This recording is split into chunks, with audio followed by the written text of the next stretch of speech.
ช่อยากเอาน้ำใช้พี่เดี๋ยวน้ำใช้ได้เปิดทางน้ำเปิดทางน้ำต้องการไปช่วยวิ่งแต่บ้านเลยเปิดให้เปิดให้ลูกต้องวิ่งแต่บ้านเลยนี่กรรมเพียบพวกเวียกายดัดลูกดัดเพลา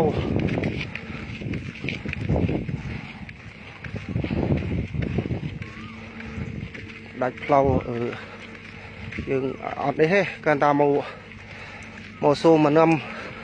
ำทอดเจียใบกาออยมีกาเงี้ยนี่ยังเมียนสุดสมัยตี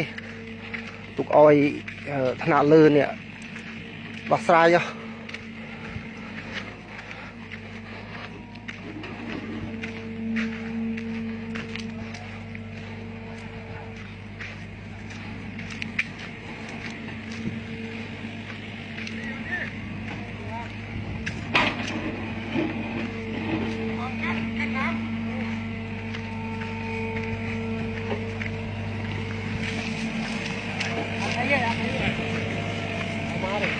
น้อยก็มาเลยน้อย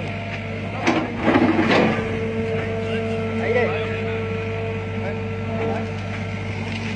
จังท่าจะตักปลาสลัดหันจะตักงูได้จังท่าโยตึกกุ้ยทองน้ำใช่อยากเอาน้ำใช้พี่เดี๋ยวน้ำใช้ได้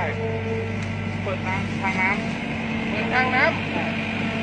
ต้องการไปช่วยวิ่งแต่บ้านเลยเปิดให้เปิดให้ลูกต้องวิ่งแต่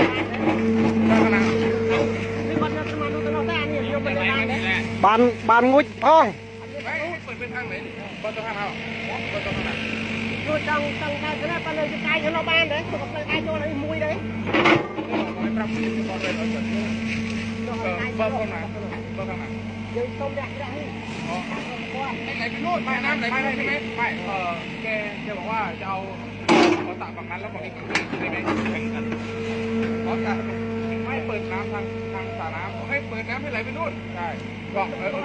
แต่น้ำไม่ให้แต่ว่าจะเปิดน้ำให้ไปเปิดตึกบ้านเปิดตึกของน้องเปิดตึกของน้องบ้านได้กันเอาโต๊ะตุ้มช่างของน้องเลยเปิดต้องการโยบ้านเหรอโยใส่ท่อได้ไหมโยปลาตะกันเดี๋ยวจะเปิดน้ำไหลไปให้จำกัดเปิดตึกอ้อยได้เอาเรื่องของไรเลย